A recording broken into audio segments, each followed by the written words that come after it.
Hi అండి, అందరికీ నమస్కారం. తెలంగాణ ఉద్యోగ పెన్షనర్లకు సంబంధించి ఒక ముఖ్యమైన అప్డేట్ అయితే రావడం జరిగింది. ముఖ్యమంత్రి రేవంత్ రెడ్డి గారు ఉద్యోగ పెన్షనర్లకు డిజిటల్ హెల్త్ కార్డులు అందజేయాలని నిర్ణయించడం అభినందనీయం. దాదాపు 17 లక్షల మందికి నగదు రహిత వైద్యం అందించడం కోసం ఎంప్లాయీస్ హెల్త్ కేర్ ట్రస్ట్ ఏర్పాటు చేయడం విద్యా వైద్య రంగాల్లో సరికొత్త సంస్కరణలకు నాంది. అయితే ఇంతటి బృహత్తర పథకంలో కంట్రిబ్యూటరీ పెన్షన్ స్కీమ్ కింద పదవి విరమణ పొందినవారు ఒక అదృశ్య సమస్యగా మిగిలిపోవడం, వారి జీవితాలు చీకటి అంచున కొట్టుమిట్టాడటం విచారణకరం. సాంకేతిక కారణాల పేరుతో వారిని ఈ పథకానికి దూరం చేయడం, వారి ఆశలను అడియాసలు చేయడమే ప్రభుత్వ ప్రతిపాదన ప్రకారం హెల్త్ కార్డుల నిర్వహణ కోసం పెన్షనర్ల మూల పింఛన్ నుంచి 1.5% చందాను మినహాయించాలి.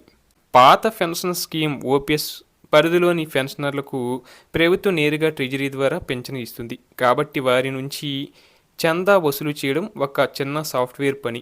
కానీ సిపిఎస్ ఉద్యోగుల పరిస్థితి ఇక్కడ భిన్నంగా ఉంది. వీరు రిటైర్డ్ అయిన తర్వాత ప్రభుత్వ ట్రెజరీలో వీరికి ఎలాంటి ఆర్థిక లావాదేవీలు ఉండవు. వీరికి ట్రెజరీ పెన్షనర్ ఐడి పీపీఓ ఉండదు. వీరి పెన్షన్ ప్రైవేటు యాన్యుటీ కంపెనీల నుంచి అందుతుంది. ప్రభుత్వం చెల్లించే పెన్షన్ కానుందున వారి ఖాతా నుంచి నేరుగా 1.5% డబ్బును ప్రభుత్వం ఎలా కట్ చేస్తుంది అన్నదే ఇప్పుడు ఆర్థిక శాఖ ముందున్న పెద్ద ప్రశ్న.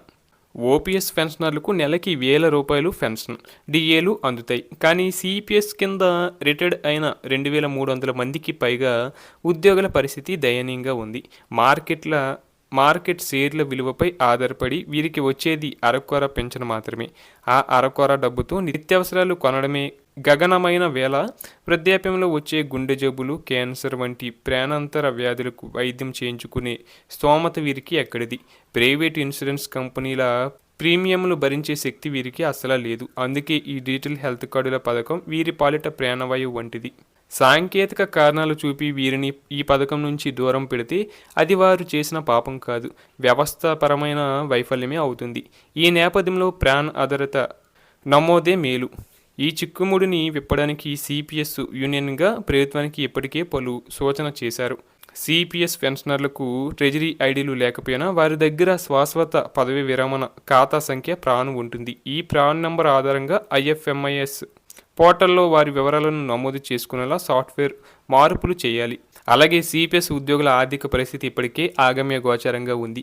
తమ వృద్ధాప్య భరోసా కోసం ఇప్పటికే ప్రతి నెల తమ వేతనంలోంచి 10% వాటాను కంట్రిబ్యూటరీ పెన్షన్ స్కీమ్ కోసం చెల్లిస్తూ భవిష్యత్తుపై తీవ్ర ఆందోళనతో కాలం వెల్లదీస్తున్నారు.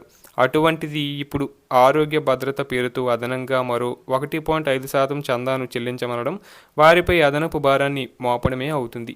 అరకొర పెన్షన్తో ఉనికి కోసం పోరాడుతున్న సిపిఎస్ పెన్షనర్లకు ఈ ఆర్థిక భారం గాయంపై కారం చల్లినట్లుగా మారుతుంది. కాబట్టి ఎలాంటి సామాజిక భద్రత లేని వీరి ఆరోగ్య భద్రతను ప్రభుత్వమే ఒక సామాజిక సంక్షేమ చర్యగా స్వీకరించాలి. పదవి విరమణ పొందిన సిపిఎస్ సిబ్బందికి ఉచితంగానే ఈ వైద్య సేవలు అందించడం న్యాయబద్ధం. రైల్వే వంటి కేంద్ర ప్రభుత్వ విభాగాల్లో 1 నెల బేసిక్ పే చెల్లిస్తే జీవితకాలం ఉచిత వైద్యం అందించే పద్ధతి ఉంది.